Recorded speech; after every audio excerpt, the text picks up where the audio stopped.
Comencemos entonces nuestra clase, muchachos, el día de hoy, 24 de abril, continuando este análisis de para qué sirve la filosofía realmente. Muchos consideran que la filosofía es un conjunto de doctrinas, de libros llenos de polvo, una biblioteca de pensamientos de miles de años, de siglos, y pues no solamente es eso. Nosotros tenemos que entender que la filosofía es una labor activa que hoy en día cobra mucho valor respecto también a lo que hace la ciencia. Entonces vamos a tener que analizar hoy, y está ahí en el tablero, qué es la filosofía analítica. Entonces, lo primero que vamos a hacer en la primera parte de la clase es recordar las dos actividades que tenemos pendientes. Voy a abrir entonces acá el Moodle. Ustedes también lo pueden ir abriendo ahí en su computador o ver acá la pantalla. Ahí aparece entonces el curso que ya no está filosofía 11 por separado, sino que es filosofía simplemente de 11, con todos los participantes con las mismas actividades para que no haya esa dualidad, aunque todos estamos viendo lo mismo. Yo acabo de encontrarme, de hecho, con mis compañeros de OCEA a la clase y logramos hacer un compartir de esas preguntas que proponen o que escogieron. Entonces, la primera clase de este segundo periodo tenía que ver con la filosofía aplicada, y en ese sentido yo les propuse que leyéramos 2 capítulos de un libro. Para el próximo viernes 1 de mayo, usted ya debió haber leído esos 2 capítulos del libro. El libro, recuerden que era de Marinov, es de Marinov, y yo ahí les propuse, por ejemplo, los títulos de los capítulos y las páginas de los capítulos en la segunda parte. No es leer todo el libro, no es, si usted lo desea hacer, eso es genial porque eso también aumenta un poco más nuestra comprensión, el léxico, el conocimiento filosófico, ¿no? Yo les propuse que leyeran voluntariamente el último capítulo de la primera parte, que tiene que ver con un repaso general de la filosofía. Pero de parte de la actividad, que lo que nos demanda es que tengamos 2 capítulos leídos para el próximo viernes 1 de mayo. De hecho, de lo que se trata es que ese día vamos a hacer un taller de control de lectura, donde tú vas a demostrar qué tanto has comprendido, no del problema en sí que nos presenta el capítulo, sino de la reflexión filosófica. Eso ya estaba desde hace 8 días, solamente estoy recordando las actividades. Saludo a Lisbeth, nuestra coordinadora, que nos está acompañando. Lisbeth, no sé si quieres decirles una palabrita a los chicos. Sí, profe, muy buenos días. Buenos días, profe, buenos días, estudiantes. Profe, pasaba por aquí precisamente para informarles a los estudiantes que hoy tenemos una reunión a las 3 de la tarde. Profe, ¿su merced a esa hora tiene clase? Yo no, pero mi señora sí. Pero yo sí estoy disponible. Ay, Yo sí estoy disponible. sí, es que ya son varias situaciones que se presenta con el grado. Ok. Entonces es una reunión Ah, convocada con la señora rectora y ok. con todo el grupo de gestión. Perfecto. Entonces, para que los estudiantes de manera obligatoria estén a las 2 de la tarde, ya enviamos al grupo el ID de la sala de reunión de Martica. Sí. Entonces, es importante que todos estén. No sé si te hace falta algún estudiante para... Ah, no, pero por el grupo. Uh-huh. En un momento envío la información, profe, porque sí, Bueno. evidentemente los chicos continúan sin el reconocimiento de normas y pues son el ejemplo de la institución. Ustedes saben que las clases están siendo grabadas y se suben al canal de YouTube, es decir, cualquier persona puede acceder a mirar nuestras clases y no puede ser que el grado 11 esté dando este ejemplo.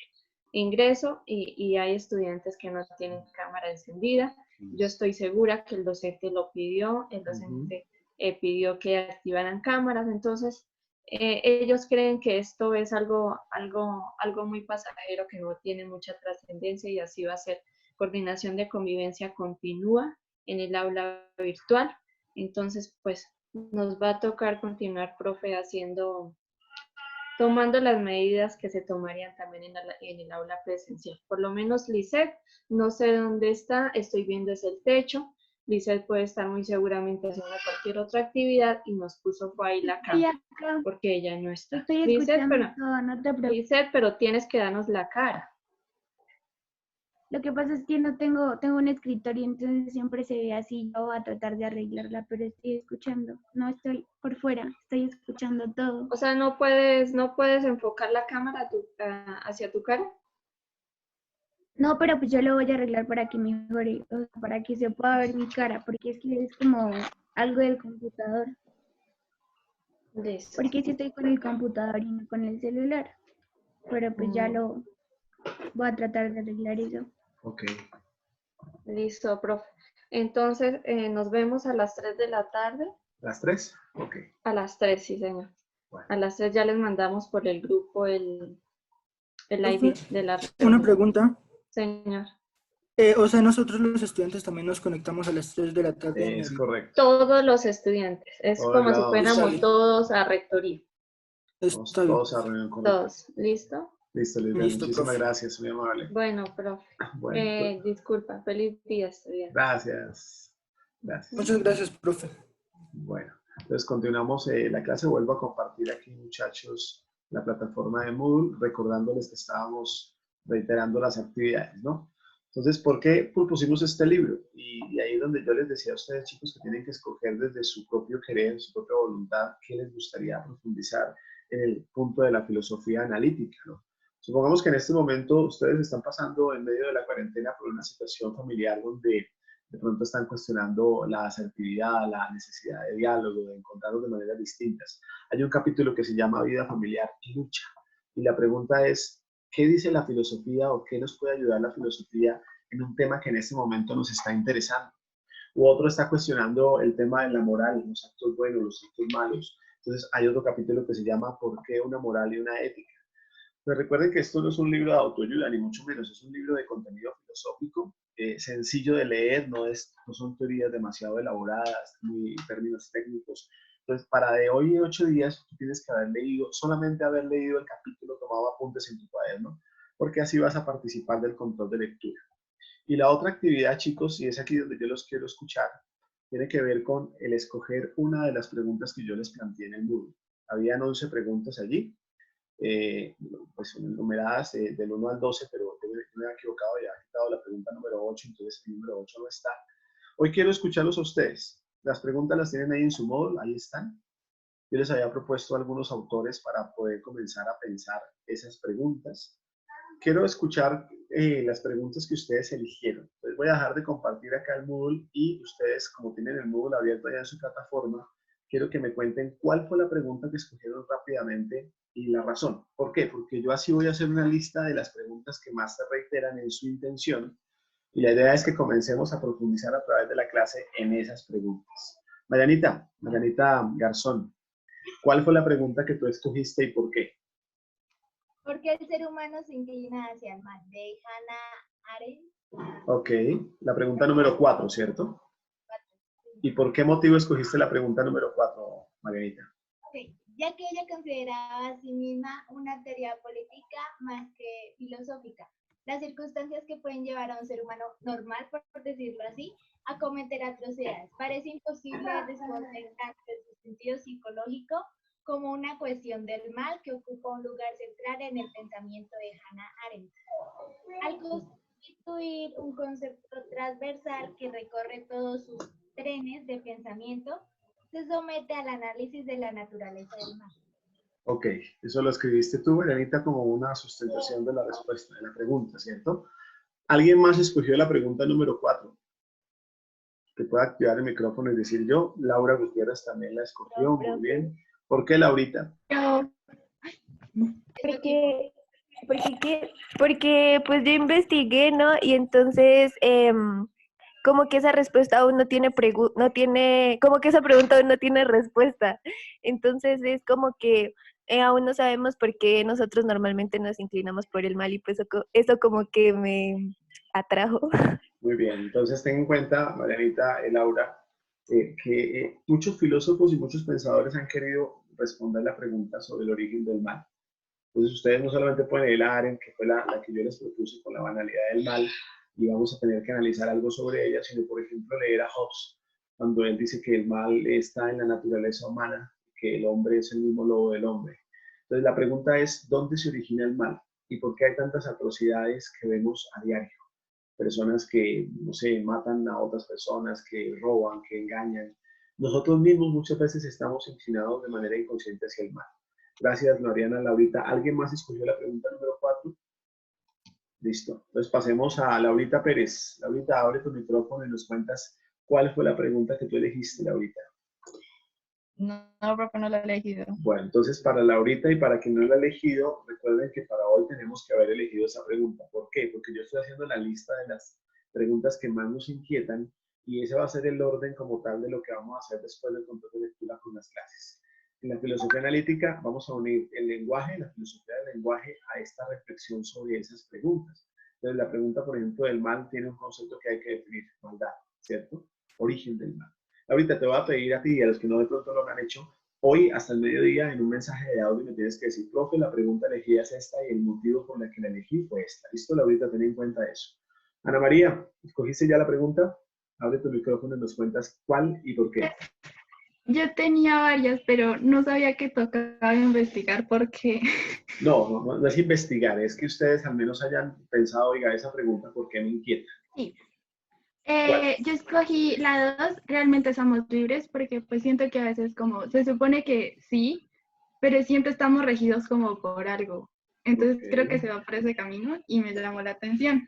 Okay. Yo ahí les había propuesto a Jean-Paul Sartre con la reflexión sobre libertad. Hay muchos pensadores que hablan sobre libertad. Y la idea, Ana María, y esta es una particularidad de la filosofía analítica, es que nosotros entendemos el concepto de libertad. No es qué es para mí la libertad, sino qué se ha dicho etimológicamente la palabra libertad, de dónde viene, para llegar después de haber deconstruido ese término a definir una respuesta o al menos a plantear más preguntas sobre la libertad, porque me parece una pregunta muy interesante. Sartre, de hecho, decía que mi libertad termina cuando comienza la libertad del otro. Y si no me cuestiono sobre eso, entonces no puedo entender el concepto de libertad. ¿Alguien más escogió la pregunta número 2? Yo. Yo lo Julio. escogí. Julio, Yo. Guillermo y Santiago. ¿Por qué razón, Julio? Pues prácticamente por la misma razón que Nana, me da curiosidad saber si, pues como que se supone que estamos libres, pero en realidad pues no. Ok, cuestionar nuestra libertad. La libertad depende de una barrera física, la libertad depende de un estado mental, de una posición personal. Guillermo, ¿por qué escogiste tú la pregunta sobre la libertad? También fue por la razón que dio Ana María, porque creo que siempre estamos sujetos a algo que no nos deja ser libres. Y lo otro porque creo que ni siquiera el ser humano es capaz de ser libre de su propia mente y de su propia conciencia. Y, por ejemplo, planteaba la situación hipotética de una persona que sufre de alguna enfermedad mental, como lo puede ser la bipolaridad o la esquizofrenia, si esa persona podría ser realmente libre de su mente o si ya está condicionada a permanecer preso de sí mismo. Qué interesante reflexión que hace Guillermo y ahí miren cómo surgen más preguntas, ¿no? Yo mismo soy esclavo muchas veces de mi mente. Más aún, Guillermo, a veces somos esclavos de nuestros instintos, de nuestros deseos y no nos damos cuenta, ¿cierto? Y ahí es donde va también el término de conciencia, conciencia de sí mismo, conciencia de libertad. Santiago Rocha también escogió la pregunta número 2, Santi. Sí, señor. ¿Por qué motivo, Santiago? Pues por más que todo, ya todas lo han dicho, pero pues es que me parecía interesante también yo también he visto que decía como que, no, que nosotros no teníamos la libertad en sí porque dependía de la libertad de otra, ¿no? Que Okay. nosotros no podíamos ser libres ¿por qué? Porque empezamos a afectar la libertad del otro, entonces no éramos Okay. 100% libres. Ok, entonces la libertad muchas veces se entiende como el hacer lo que uno quiere, pero realmente no hay límites a esa voluntad humana. Muy bien por esa pregunta. Gracias, Santiago. Isabela, ¿qué pregunta escogiste y por qué? Isabela, pida el micrófono. ¿Qué pregunta escogiste? Profe, yo que yo tampoco la he escogido. El mismo trabajo de Laura antes del mediodía, Isabelita, porque yo necesito, no es parte de un control ni mucho menos, pero sí necesito ver primero el interés de ustedes para poder elegir esas preguntas. Y es que de ese interés depende también el desarrollo de posterior de la clase, ¿no? O sea, la filosofía analítica no puede imponer un tema. Y yo no podía decirles a ustedes, chicos, hoy vamos a hablar de Dios, de la moral, de la libertad, sino que parte del interés personal que tengo yo por pensar por mí mismo. Entonces, hay un filósofo argentino que nos dice con mucha claridad que a veces somos sujetos sujetados, es decir, que estoy sujeto a lo que piensan los demás y eso implica que no me puedo cuestionar por mí mismo de cosas que a mí me interesen. Es importante que ustedes comiencen a hacerlo. Isabel, antes del mediodía. Juan Carlos, ¿qué pregunta y por qué? Abre tu micrófono, Hola, Juanca. profe. Hola, Juanca. Sí. Hola, profe, ¿cómo estás? Bueno, personalmente yo escogí la pregunta número 3, que dice, ¿es el feminismo una lucha por la igualdad o una búsqueda de identidad? Ok, muy bien. ¿Por qué razón esa pregunta, Juan Carlos?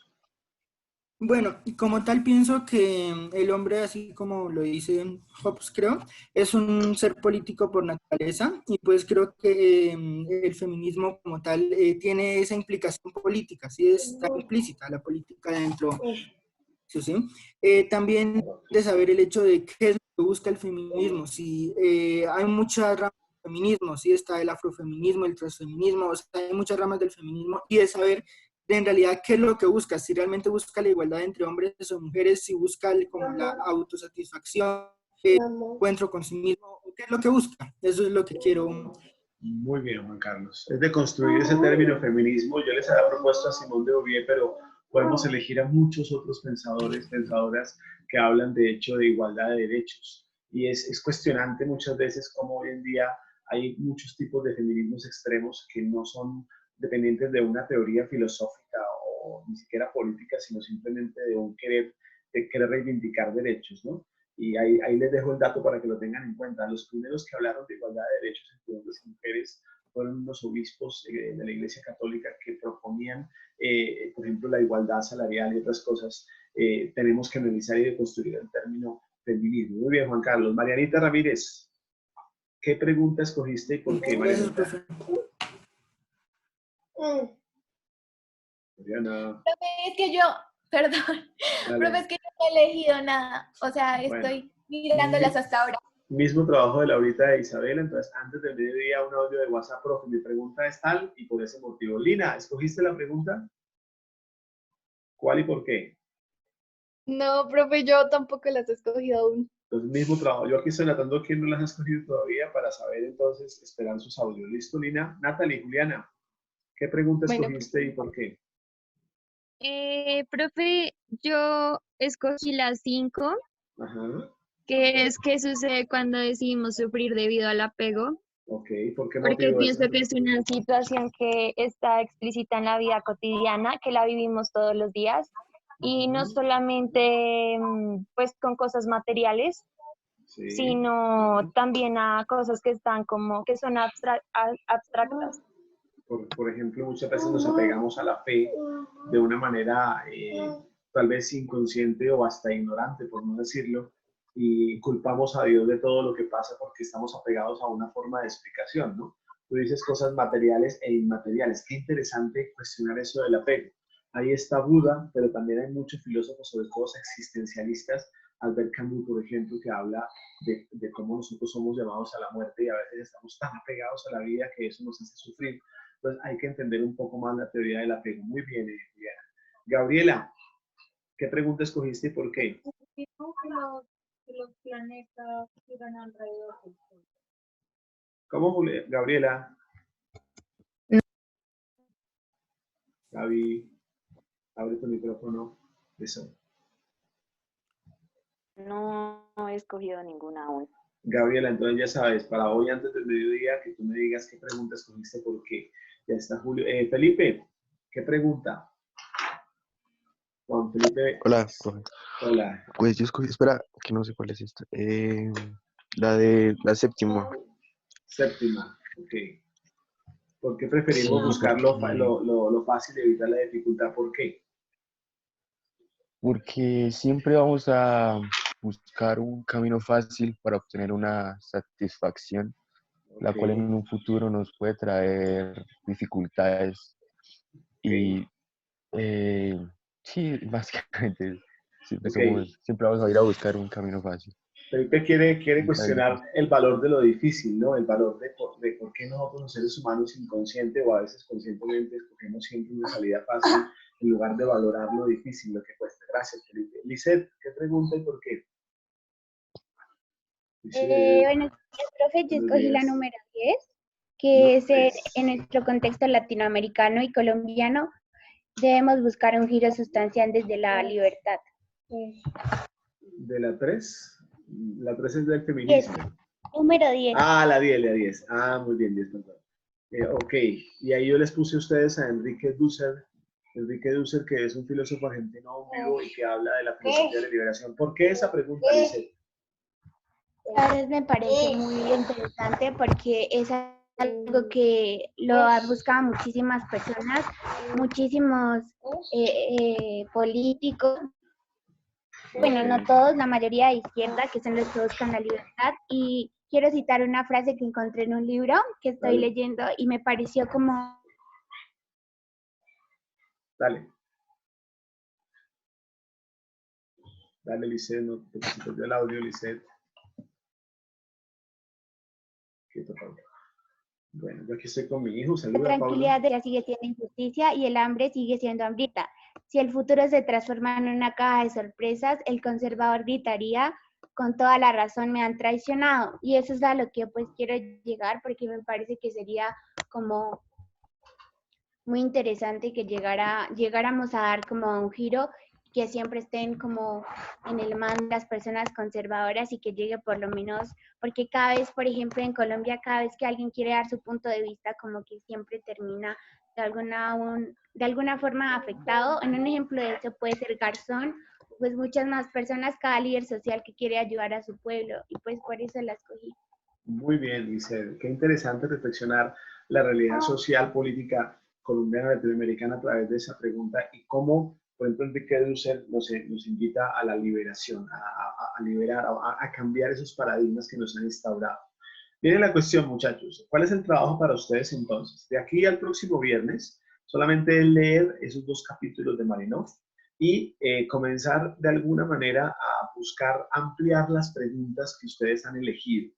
Quiere decir que si usted eligió la pregunta de la libertad, que de hecho es la que más se repite, no estoy mal, ¿qué concepto tienen los demás de libertad? Y no hablo solamente de cuestionar la internet o libros, no, sino pregúntenle a sus papás, a sus familiares, a sus tíos, a los que estén cerca o que tengan contacto. Oiga, ¿usted cómo define la libertad? ¿Usted se considera una persona libre?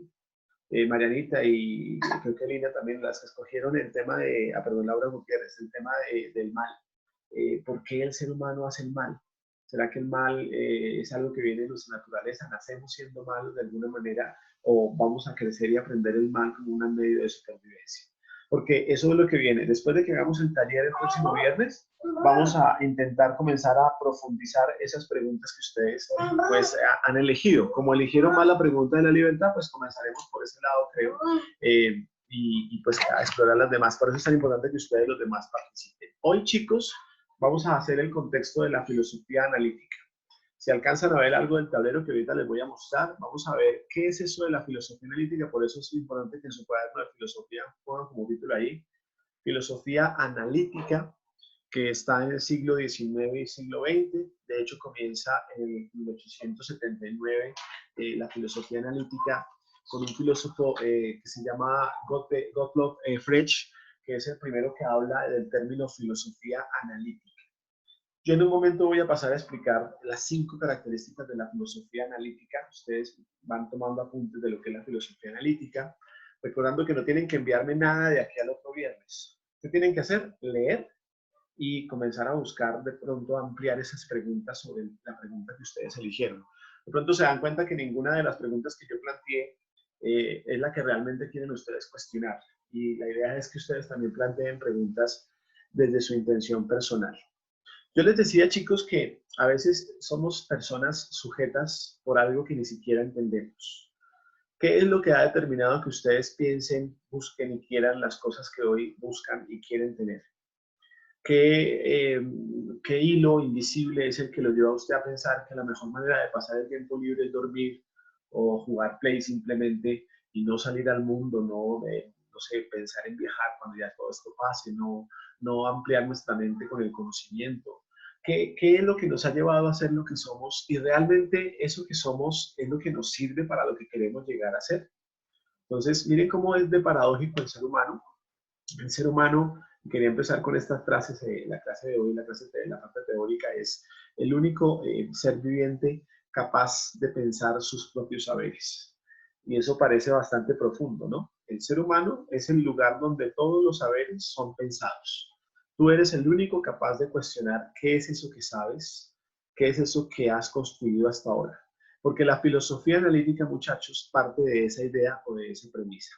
Yo aquí les voy a mostrar el tablero. Ustedes lo alcanzan a ver ahí, ¿cierto? En esta primera parte, ¿cierto? Yo me retiro un momento y les muestro el tablero.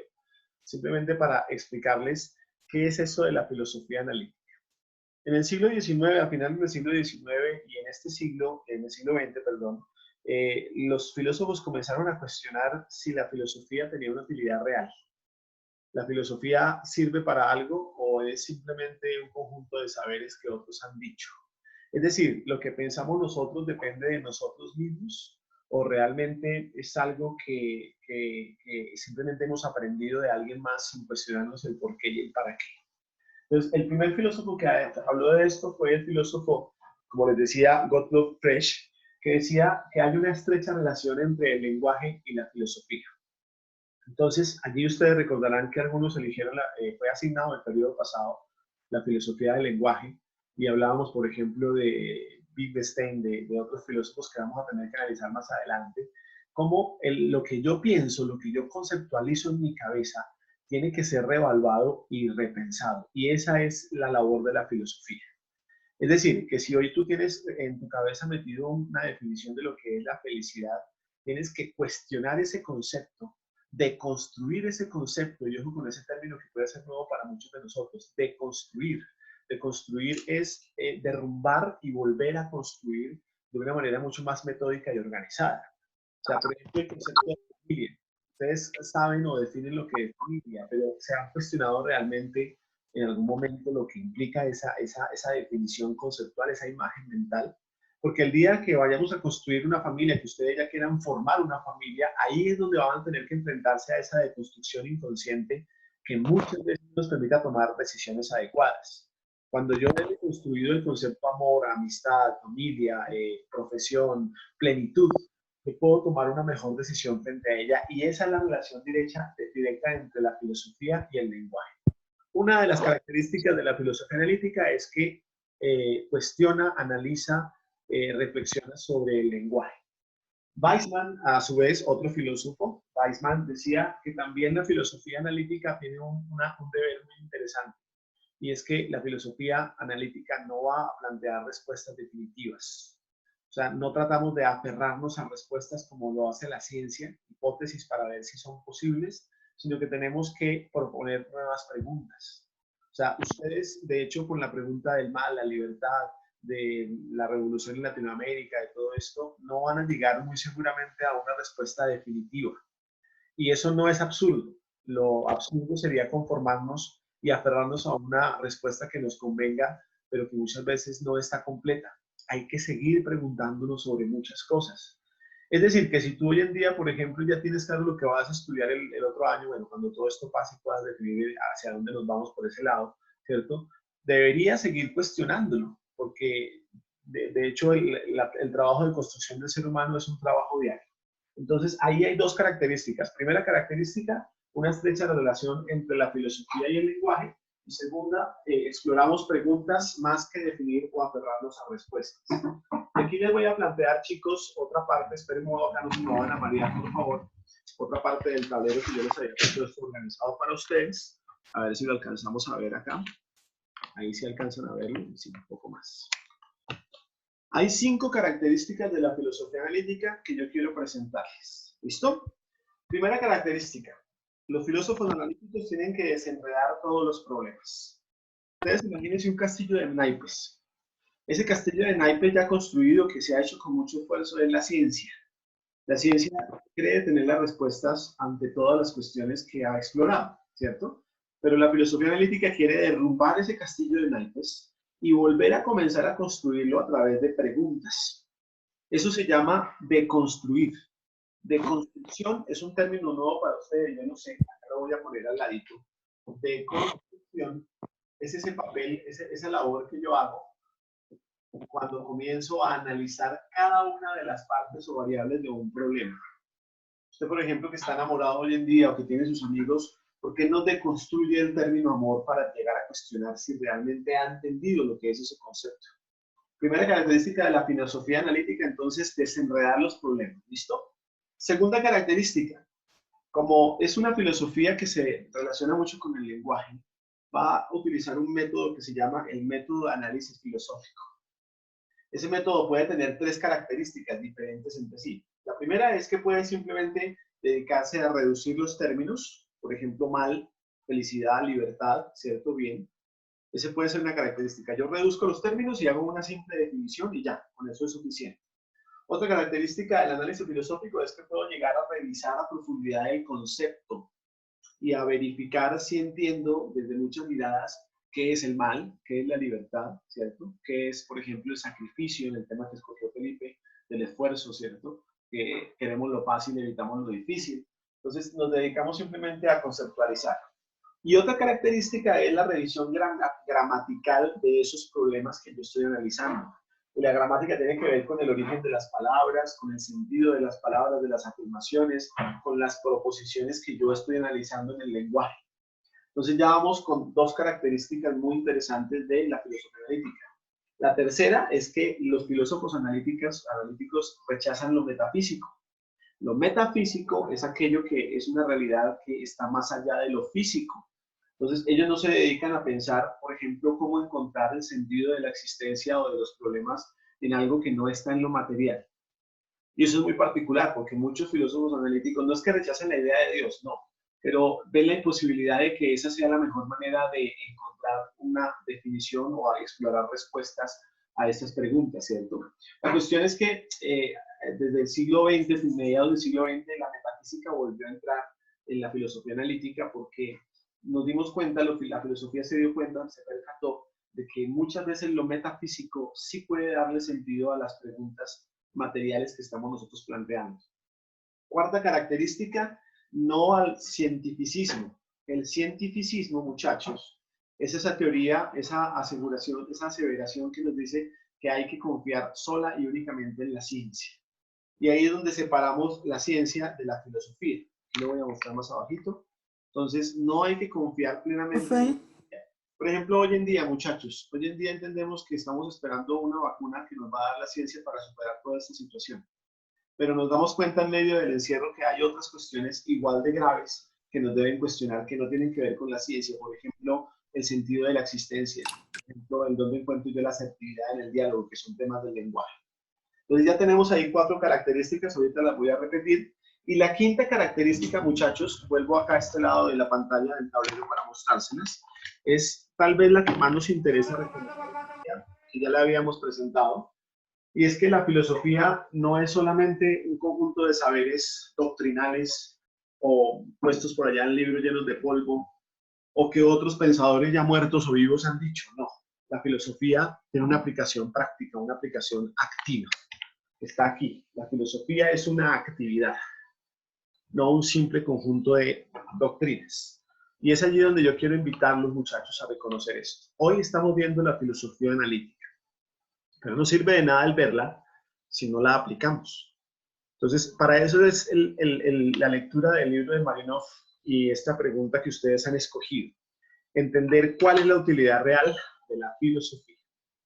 ¿Listo, muchachos? Esa es la teoría que yo quiero compartirles hoy. 5 características de la filosofía analítica que, repito, reitero, son muy sencillas para poderlo revisar. Primera característica, tenemos que desmenuzar los problemas, ¿no? Tenemos que de alguna u otra manera llegar a desenredar esos problemas profundos para buscar el contexto de los mismos. Segunda característica, análisis filosófico, que tiene de hecho mucho que ver con lo gramatical, ¿no? Con lo conceptual, ver los términos. ¿Qué entiendes tú en tu cabeza? ¿Qué idea te ha formado sobre ciertos términos? Tercero, la desconfianza de la metafísica, es decir, la imposibilidad de que algo más fuera de lo material pueda existir, ¿no?